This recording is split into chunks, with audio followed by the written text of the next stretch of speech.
Entering the studio now. Cool. All right. I'm going to kick your other one out then. All right. We're live and nobody's.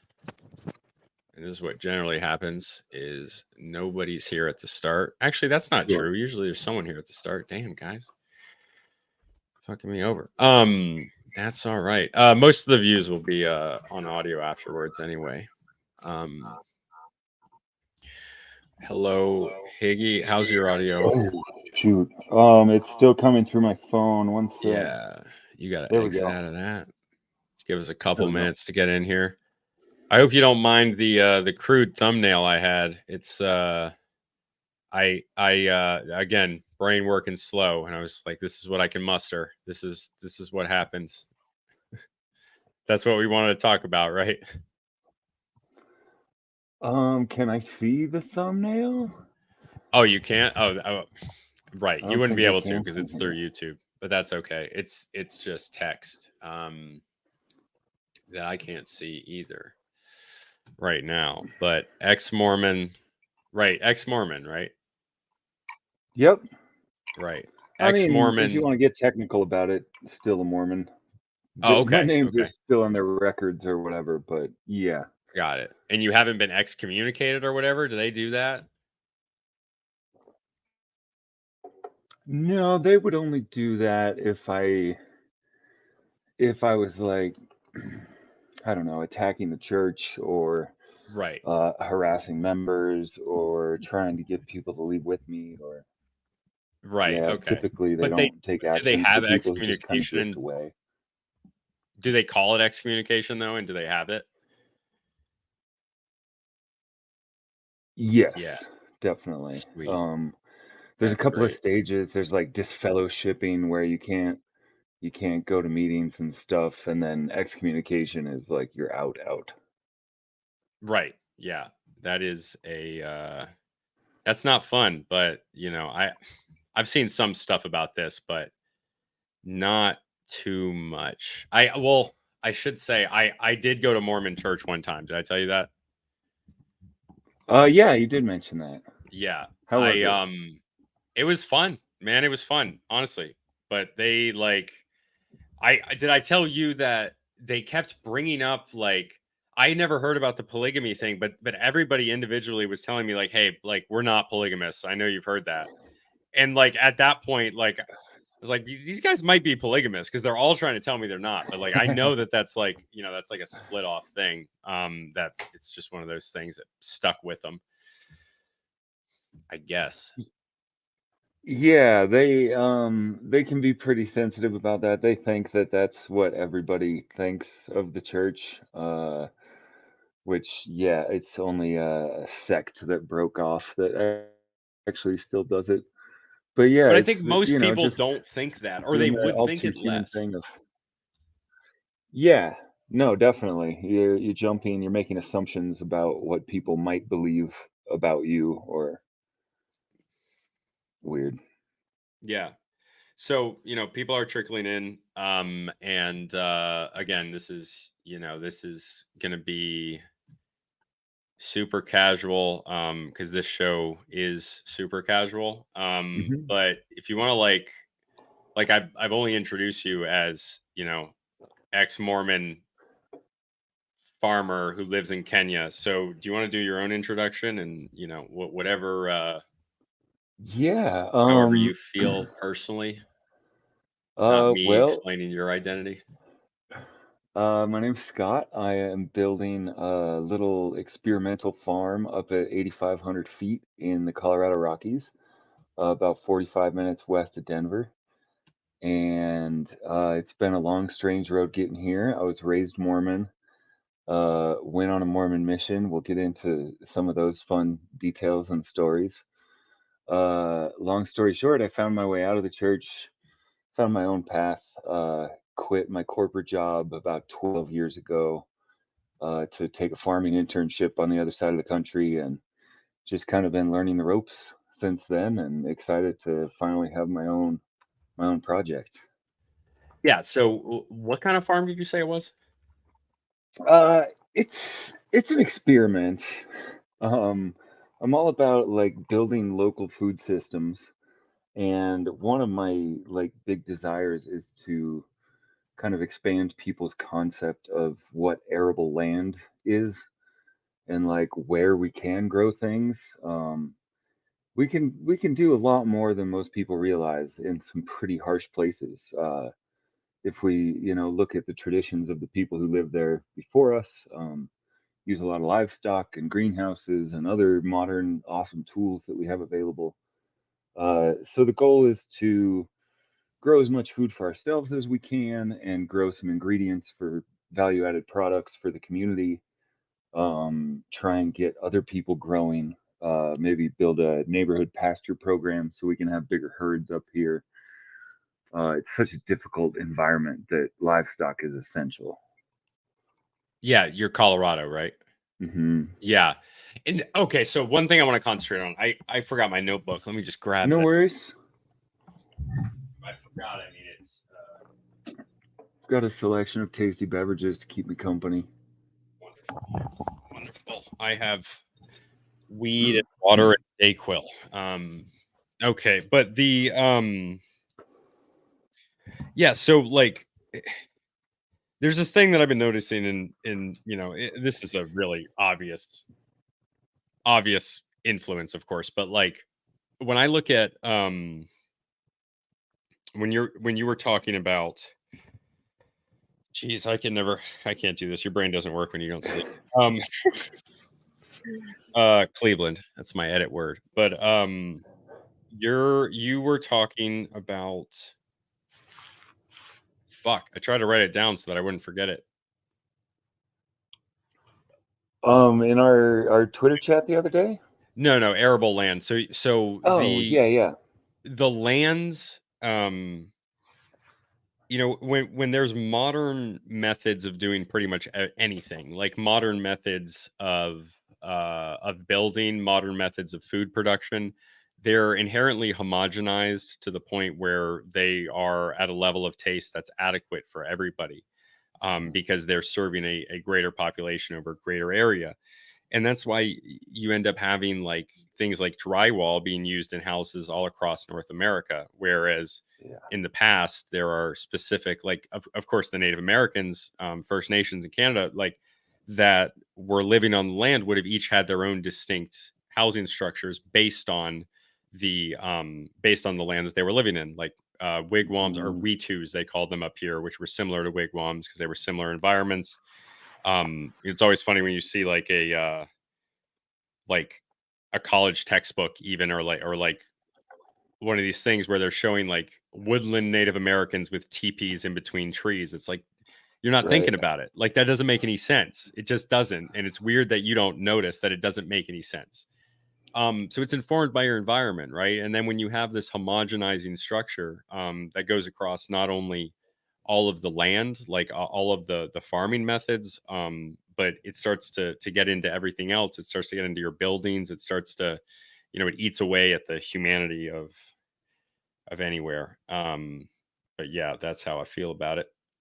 Yeah, I, it's we've gotten to this weird point where it's almost like if you can't drive a combine on it, it's like automatically unproductive land, and you can't possibly succeed with a business there, and you don't know what you're doing, and it can't be that's farmed out to a ridiculous. spreadsheet, right? It can't be standardized. Right. So it doesn't Yeah. work in the system. And I think that's where individual people can find their niche, you Hmm. know, because the big guys aren't going to bother you because you're in there, but then you have to find ways to innovate.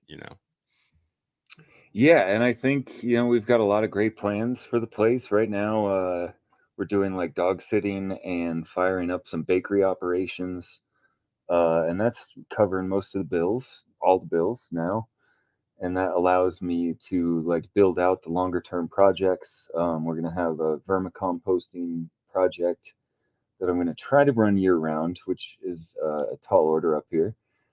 Um, and then a nursery as well, heavily focused on increasing the native biodiversity of the neighborhood, as well as like a big spring plant sale, all the annual veggies and stuff like that. Hell yeah. Um, yeah. Yeah, that's awesome, man. That's fantastic. I'm glad you're doing that. Now for the bakery, like what kind of licenses do you need out there? Is that a cottage license? Yeah, it's cottage food laws. So no actual licensing beyond like a food handler's permit type thing. Right. And that's only available Um, for like non-perishables, yes. right? Yeah. So it does tie our hands on, some things that we would otherwise like to do, from like cream cheese frosting to like there's some pickles that are allowed and some that aren't, and Yeah. some condiments that are allowed and some that aren't, and It's not it's a perfect, whole but list. I think that's one of those Yeah. things, even as a libertarian leaning person where I'm like, look, I don't want somebody selling their horseradish out of their freaking like stand. I want to, but no, it probably, I'm just kidding. It probably is fine. It probably would be fine in most cases. They criminalize selling food, man. But fortunately, Yeah. there is a lot of stuff that you can sell still raw. Yeah, But there's some definitely. dumb laws with packaging and meat and stuff. Hmm. And we can get around some things by like hosting private dinners on the farm, and people would be able to enjoy some of the other things that way. So we'll see. We got options. And I love being able to gift some of the off-menu creations to the plumber, the electrician, the whoever, Oh hell yeah. post office ladies. Yeah. No, that's fantastic. And I'm sure that makes you popular. And I mean that's like 2% currently 2% of the US population is involved in food production and it used to be a lot higher. And Hmm. food production isn't the only thing, but this was also, this was a high trust society where people where people liked each other. People interact with each other. It's a far cry from what we have today with people, wanting to Ate, fight, they ate like literally together. wanting to genocide each other. But yeah, what are you drinking there? I've got some Kirkland bourbon and iced espresso. It's a little Oh my speedball I'm gosh, working on. is it double whammy? That's awesome. Let's talk about the Mormon stuff, man. I Yeah, mean specifically Kenya, awesome. really, Hmm. or whatever you want to talk about within that, whatever you think is Um, best. well, the road to Kenya certainly I think is applicable. So I was born in the suburb of Salt Lake, just south of the city. Grew up a Mormon. It's all I ever really knew. Fortunately, my mom always took us to the library like twice a week. We'd come home with our limit of books twice a week and read them all.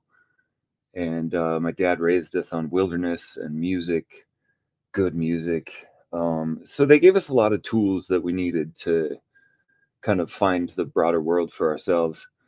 And it got to that age where Mormon boys are supposed to go on their mission, and I didn't want to do it for anybody else. I wanted to go because I felt like I needed to go.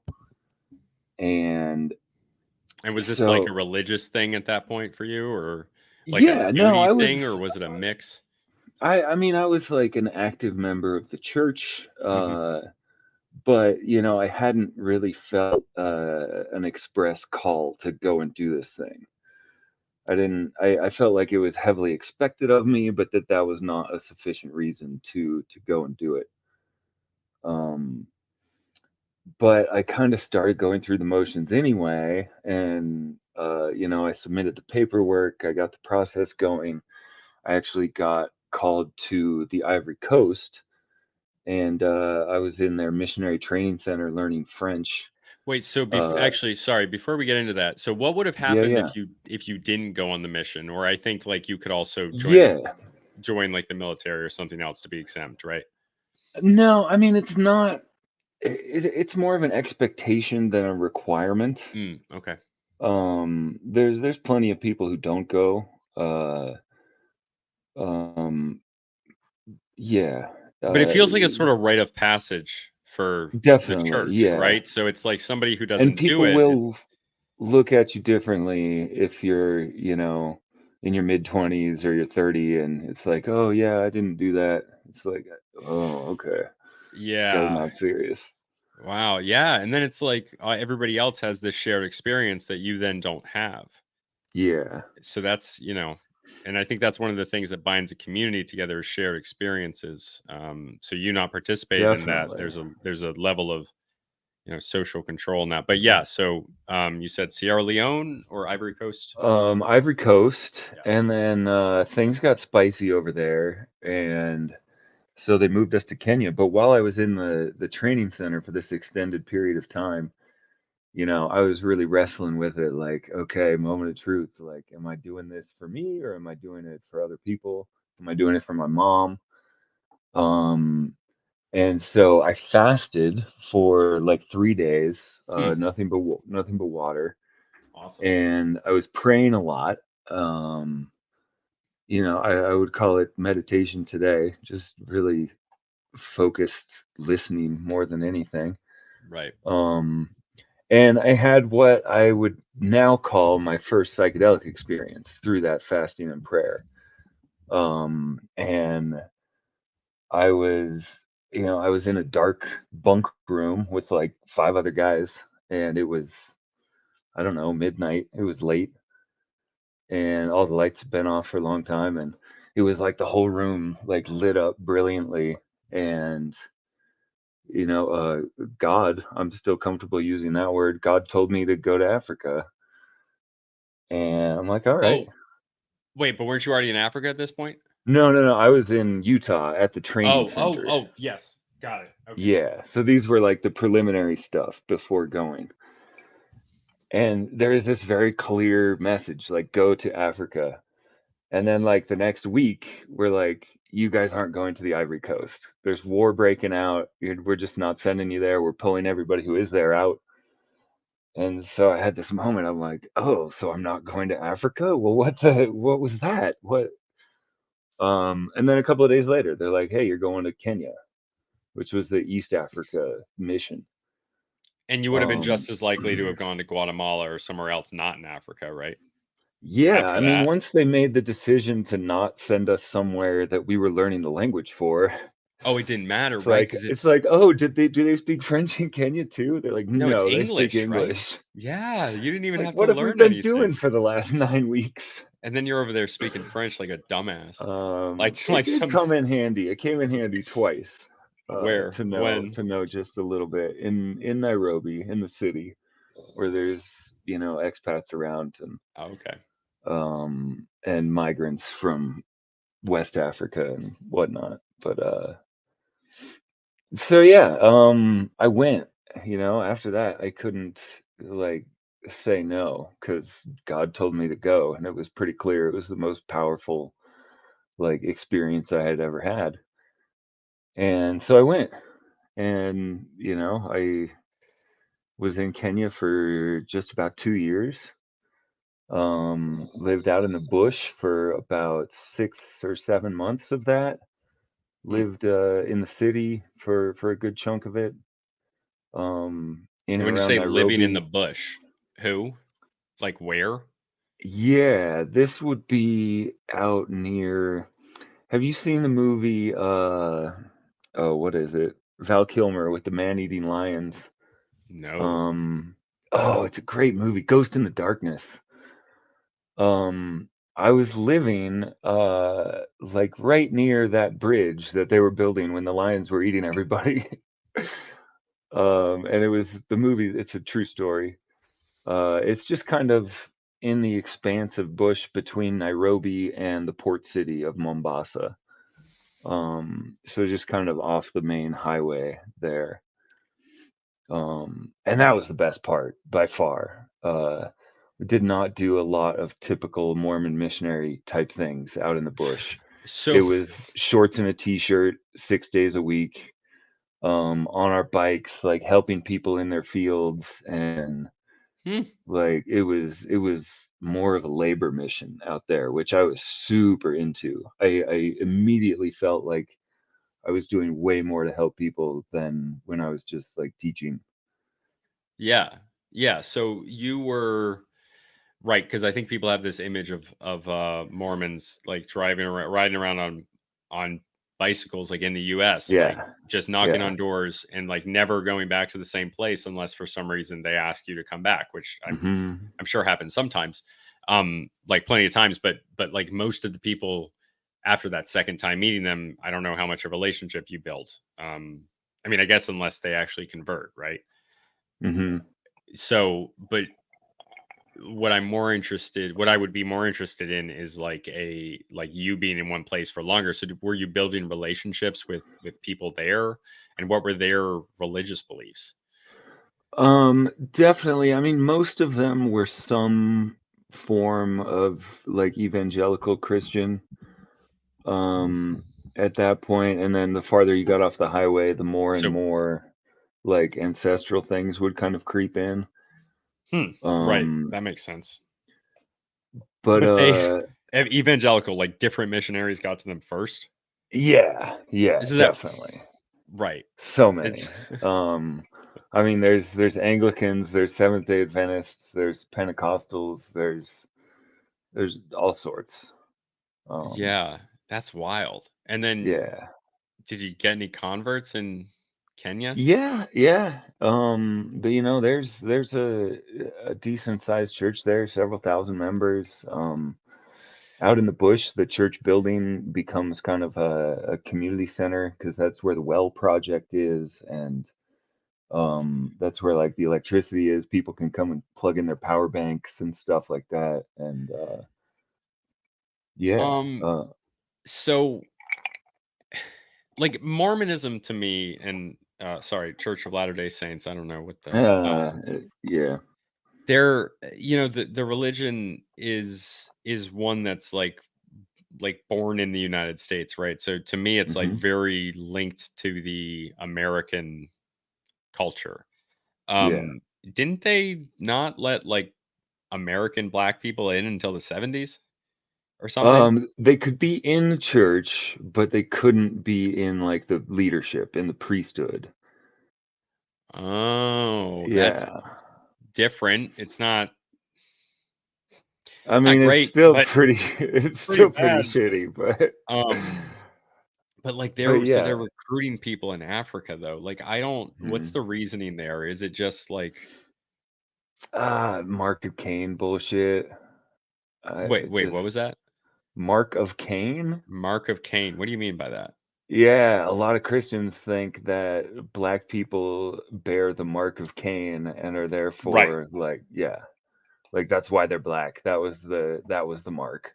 Yeah, and Um, so, isn't there also in the Mormon religion which is absolutely ridiculous, by the way. I right, don't right, buy into that we're sort of not debating nonsense. that, we don't need to. Um, but isn't there a thing in the Mormon religion where, like, Native Americans are cursed Yes.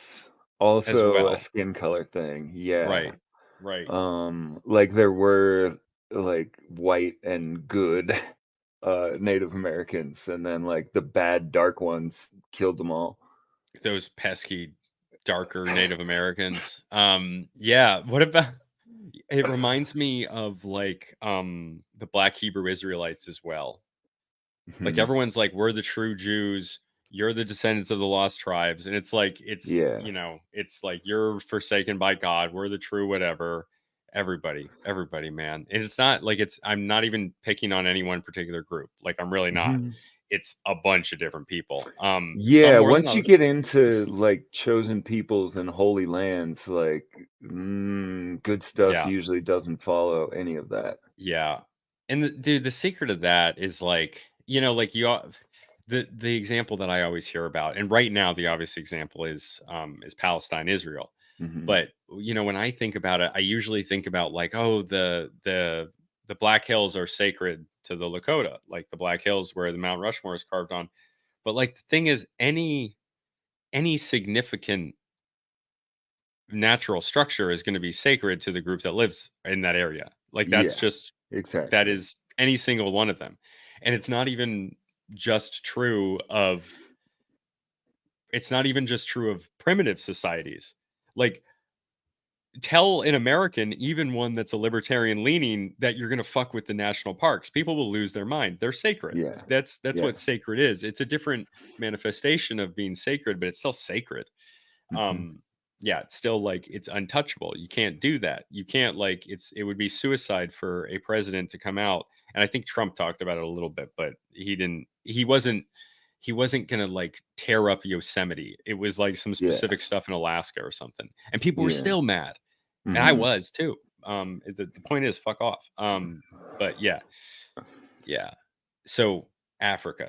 Tell me more whatever you want about your experience. Yeah, it was amazing, man. I really can't imagine my life without it. I think the most important experiences I had were just seeing how happy humans could be, I like facing just poverty at a level which I had never like dreamed of. Um, I met some of the happiest people I had ever met in my life to this day, and they had nothing. They had a hut built of mud and sticks, and What they were were their maybe living arrangements like, if you remember? Like family groups in like yeah. separated areas in mud huts? Like how many people are living in one of these huts? Well, out in the bush, it's usually, you live in your family's hut until you get married.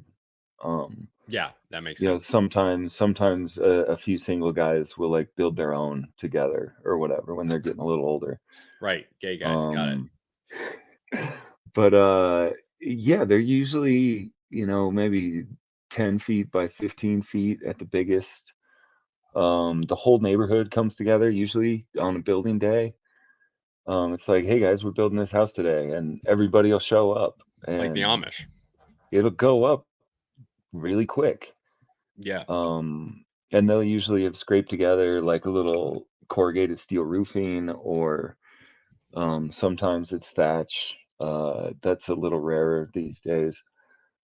Um, Do they prefer and the modern stuff, or like do they prefer steel? no, it's too loud, but the thatch is just, it takes longer to gather. You have to get the right person who has done it before, and it's just kind of one of those skills that is fading away, at least in the settlements near the highways and towns and stuff. And that's one of those things, man, where it's like, incentives, it just works Hmm. out. You think And they'd make like a hybrid, get like the yeah, and some the people tin and then do. thatch on top. Yeah, and a lot of people will like stack branches and whatever they can up on top of the tin just to kind of Damn, dude. deaden the sound That's a bit. crazy. But then, of course, it rusts quicker and Oh, doesn't have as long a life. Yeah, it's a cultural thing. We have all these powerful tools, and our culture is struggling so hard to keep up. But the Maasai guys would come in every Saturday for market, and as soon as they got within range of the highway, they were all busting out their cell phones and radios and making deals to sell cows and goats and stuff. And but 6 days a week, they're way off the grid and outside of just service harden. range. And yeah, just That's like, awesome. clear out to like the base of Mount Kilimanjaro there where it was. Tsavo National Park is in the area. That's like uh, the biggest thing in that area. So who are you staying with Um, at this point? we had our own place. There were four of us. Just you and three other white dudes? No, I was the only white dude for most of my stay there. But Americans There though? were no, Oh, one South African and a couple of Ethiopians for a while, and I think we oh, had a guy from Zimbabwe at one point as well. yeah. I call it Um, Rhodesia, but whatever, that's fine. yes. No, I'm just kidding. That is a LARP. I just like the aesthetic. A tiger It's stripe a good man does name. it. Mm-hmm. Um, yeah, so that's also where I kind of fell in love with agriculture, because we would just like work and joke and talk with people out in their fields all day. Um, and it was pretty cool because I'm like 6'5" and a huge dude, and they're all like 5 foot nothing just from Oh, really? nutrition and stuff. They're tiny, Oh, tiny people, especially in the bush. City people generally get a little bigger. But I was is it like an this, ethnic I thing was a or is it? giant. Yeah, Um, I thought I Maasai mean, tribesmen were pretty tall. it really comes down to like how much you have to eat at a certain point, regardless of your genetics. Yeah. I mean, No, but I mean, I know that the greatest genetic diversity within humans is within Africa. It's more than between mhm. any other group. So, there's and Yeah. there's a lot of ethnic conflict. I mean, there are some Bantu tribes that hunt pygmies. Like it's a Oh freaking yeah. thing. Oh yeah. No, Yeah. and I got, I was exposed to all of that, and gradually I was able to, start identifying the different tribes by, their accent or the Wow. shade of their skin or the shape of their ear or, The shade of their skin or the shape of um, their ear, really? yeah, it's just, the Was that the general stuff that they construction of told their you to look face. for? Like, did like No, they just, no? like a Maasai who's out in the plains is, generally they're going to be wiry and dry and Right. thin and tall, but the people on the shores of Lake Victoria are rounder and softer and Wow. they have a different mother tongue, so they have a different accent when they're speaking Swahili Mm, or English. okay. Um, so yeah, and then they'll use different like slang words from their mother tongue, and it's like, oh yeah, I know that you're a Luo because you just use that word or Okay. whatever.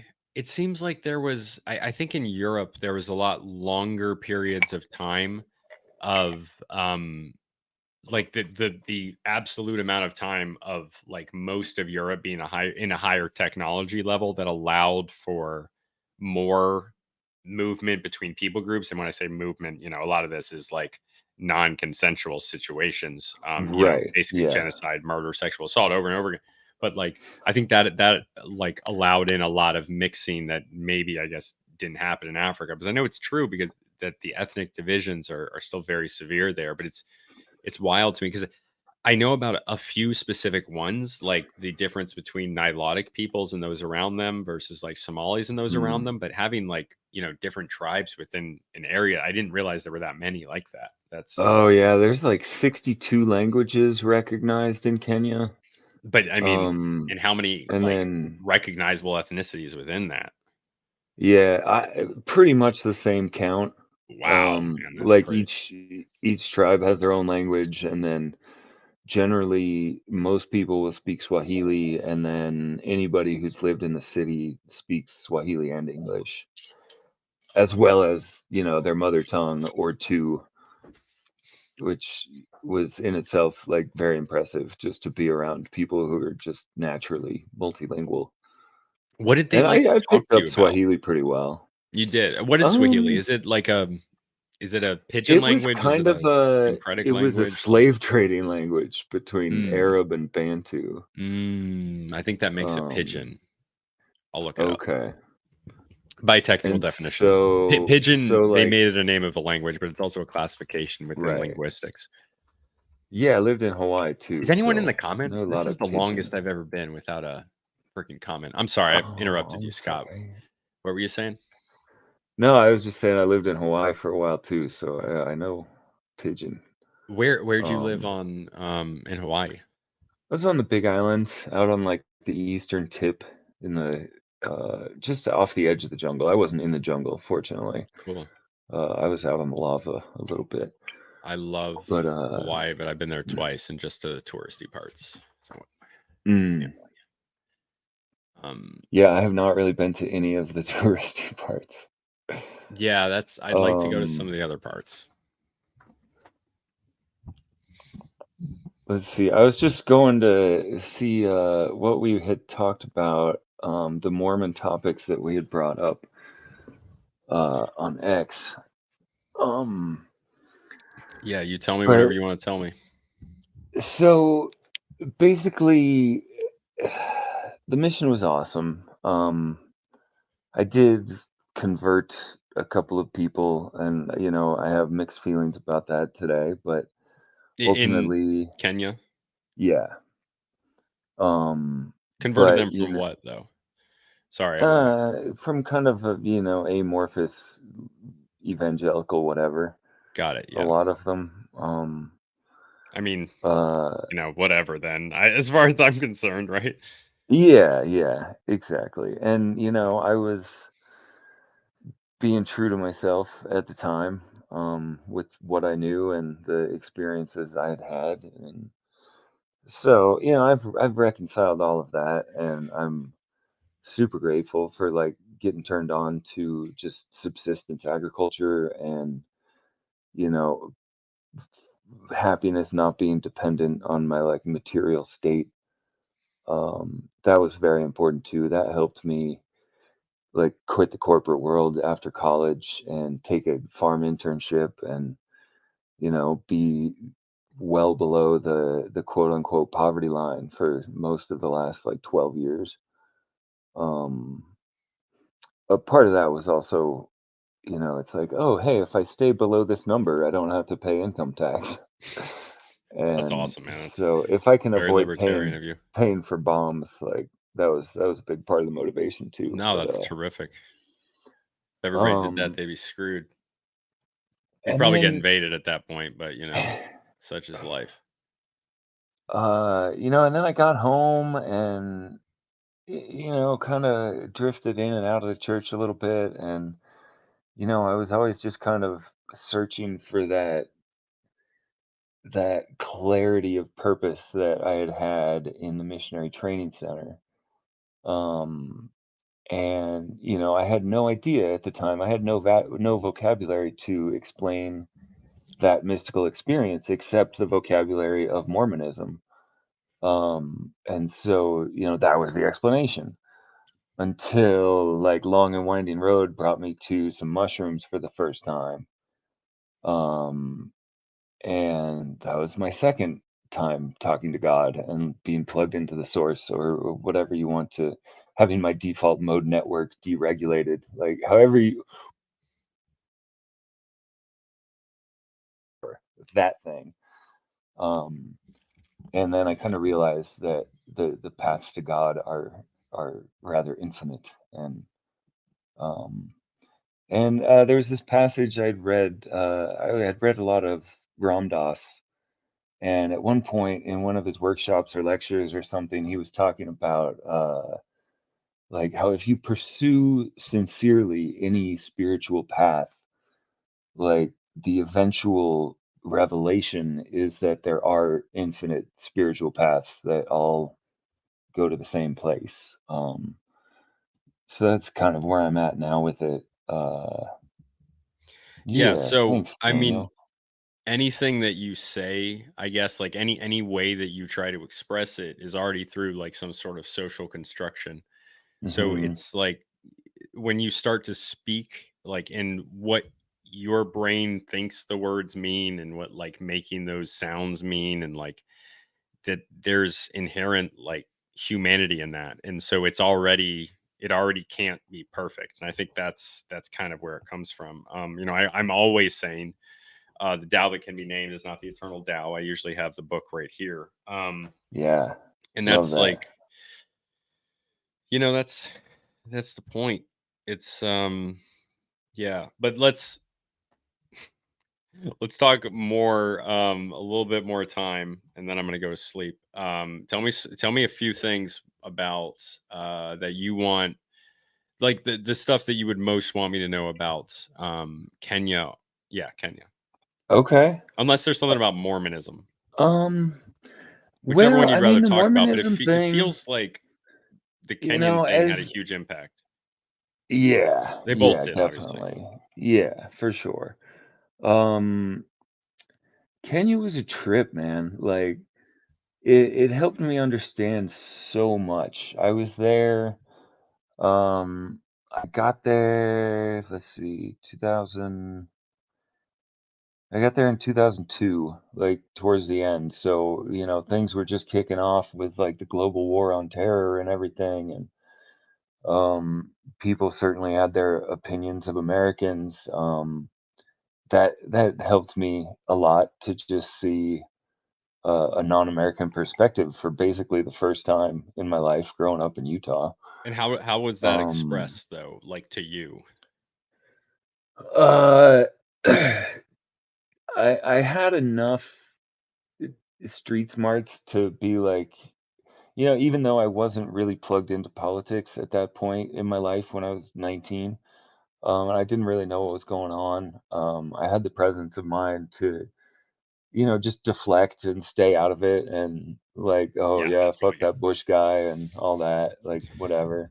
Yeah. Um, and so, and I'd always turn it to like how their feelings on God or where the good restaurant in their neighborhood is or it, whatever, just deflect and move on to common ground mostly was my tactic. Um, but in Mombasa, I stayed in the port city of Mombasa for 5 or 6 months, and it's like 80 or 90% Muslim. Oh, Like there's whole sections of the city that like we weren't supposed to go at all. Of course, that's where we were every single evening for dinner because that's where all the good restaurants were. yeah. Um, and the Kenyan kind of tradition of just being nice and feeding strangers and welcoming strangers into your house, and it's like, yeah, I don't know about all that Joseph Smith talk you're bringing up, but here, have another cup of tea or whatever. Yeah, that's nice. And so that was really important too, like being This is warned, yeah, there's the tusks. I mean, this Old looks very Town was, picturesque. Am I just getting the oh best dude, pictures? Mombasa is gorgeous. That's a good picture in Old Town there with the narrow streets. And I wanna see more of Old Town. I had this like 3-hour conversation with this sheikh or imam type guy outside of a 900-year-old mosque on this like little narrow street in Mombasa. And like we talked about the Quran and the Bible for 3 hours, and it was one of the best experiences of my life. And he really helped me understand like talking to somebody without an agenda and just like coming together with whatever words we can. And he was a very smart dude. He had studied religions in the UK somewhere, and he was a Yeah. scholar with a So did great. Osama bin Laden, actually, that's funny. Yeah, exactly. um but that was cool, like being there for Ramadan when every night there's a big street party basically when everybody starts coming out and eating together, and Yeah, that's all the something I street like a vendors are lot. popping off. Like that was a really special experience. Um, the city was really eye-opening as well. Nairobi, it's got this slum that at the time had like 1.5 million people in it or something, Wow. and seeing how much the general level of happiness in the country versus the city was so much more dramatic there. Because So like all the city people were just hustling so hard to get every shilling they can to, scrape by in the city, and everybody in the country just was so much more laid back and happy, even though they had less. yeah, but, like, I mean, I'm assuming, and this could just be my prejudice, but I'm assuming that the most important factor there is the people living in the country are living, surrounded by family and things like that, whereas the people in the city aren't. Yeah. They're probably the people that left.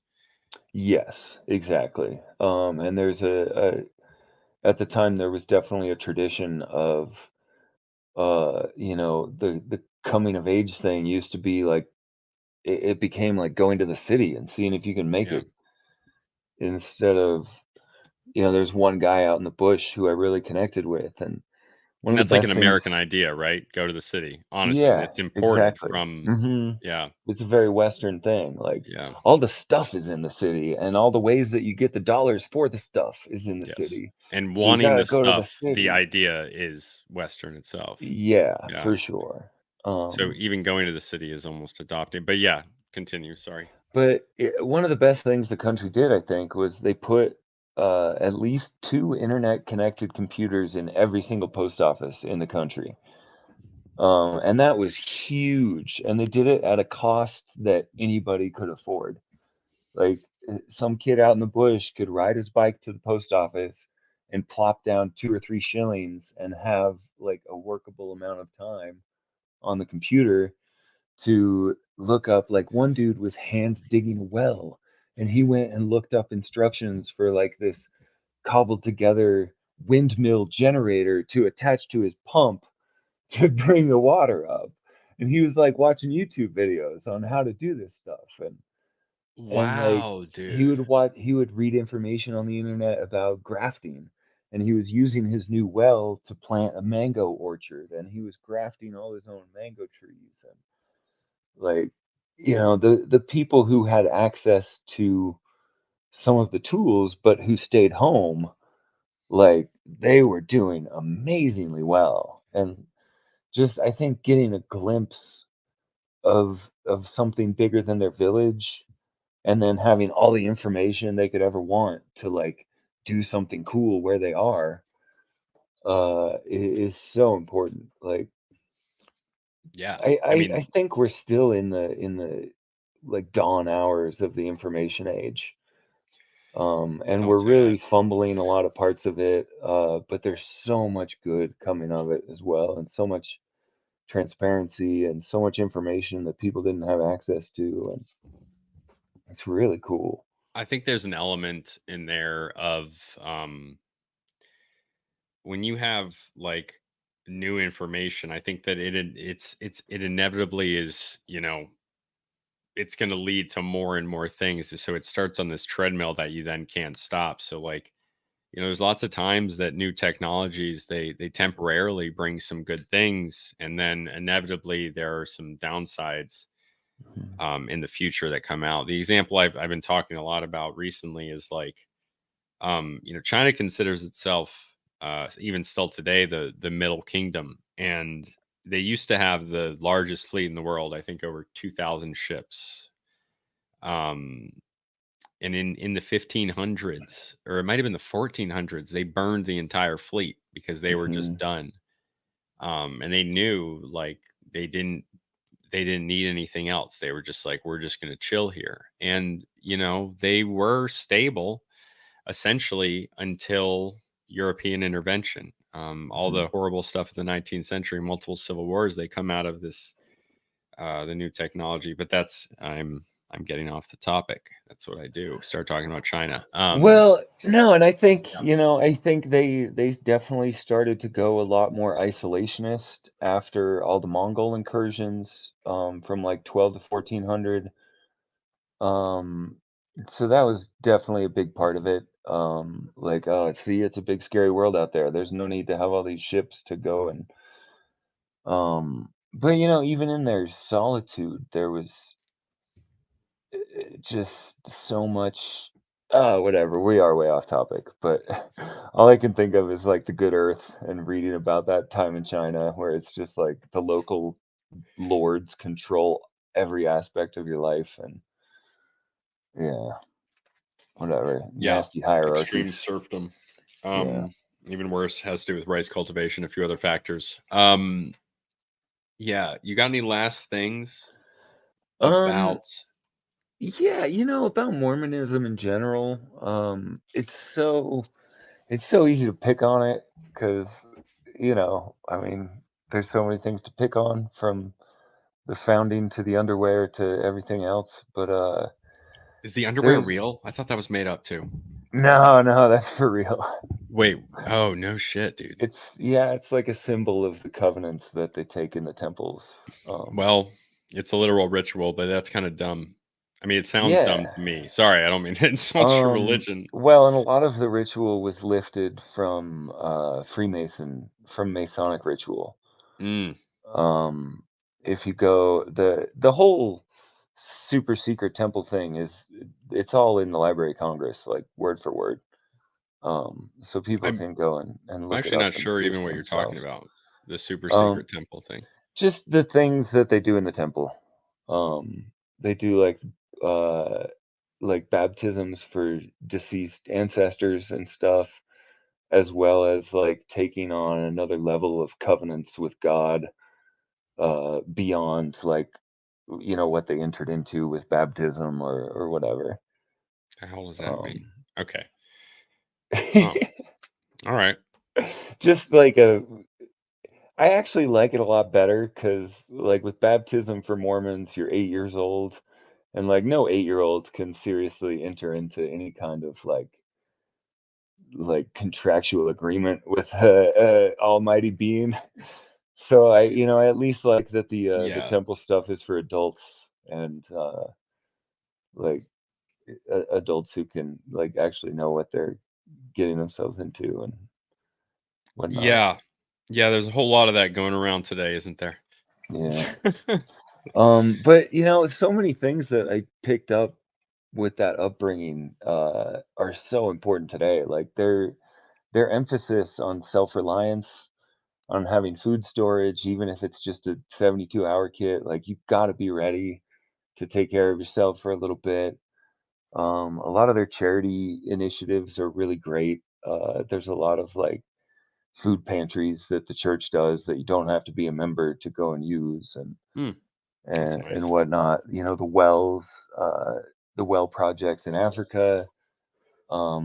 There was a suggested price for the people who could pay their couple of shillings per 20 liters or whatever. Um, but nobody would ever be turned away for not being able to pay. Everybody go home with water.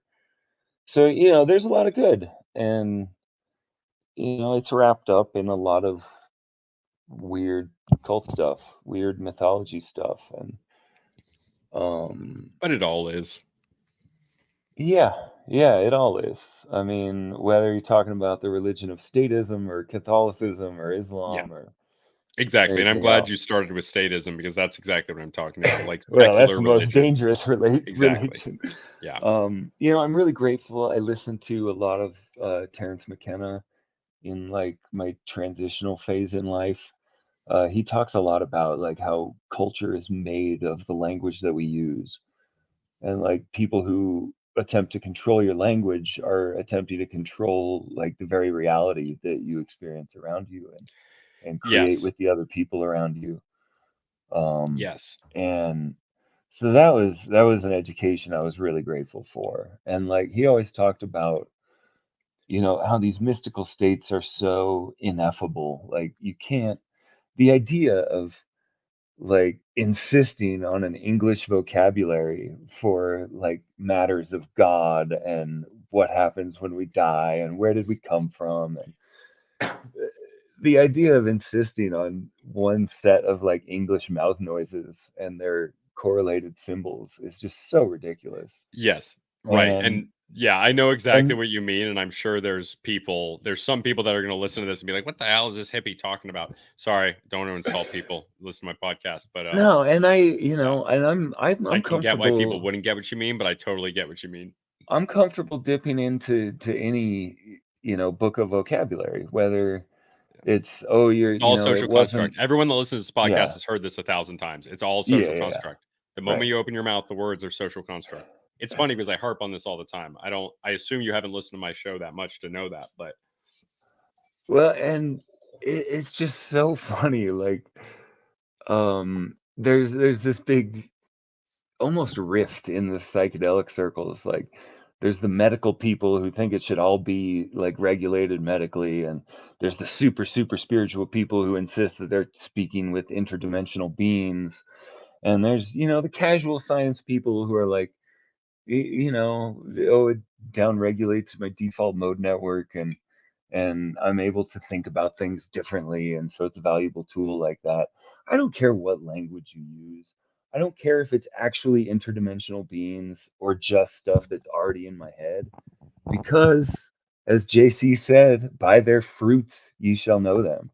Like whether interdimensional beings actually laid me on a slab and like rewired my brain the first time I smoked DMT, or it was just all in my brain with imagery that was planted there in my year of obsessing about DMT before doing it the first time. It's like it doesn't matter like where it came from. The result was the same. Like my brain was different and better, and I was just better at life and being stable. And not that I'm stable. I still have quite the roller coaster, but I just it was like somebody like put my brain chemistry on easy mode, like to compare it to a video game. It's like I was playing on hard mode, and then these guys in this underground cave where I was, or my light body was, or whatever, um, ran these wires through what the general location of my pineal gland for whatever that's worth, and nothing's been the same since. Like it's always been easier to choose how I react to things, which was a very hard lesson. Um, Realizing that my reactions were a choice and not involuntary and fixed. Um, and but ultimately, I'm so grateful for the original lesson of fasting and prayer. I mean, I call it meditation now, but both of those things are such valuable tools in my toolbox. And um, yeah, talk to Yeah. God or turn off your default mode network or talk to the aliens or whatever you want to call it. But reach out, man. There's something that brings value into your life. Hell yeah, brother. I think we can end it there. Right on. All Thanks for right. having me on. Yeah, thank you. We just oh, hit end stream.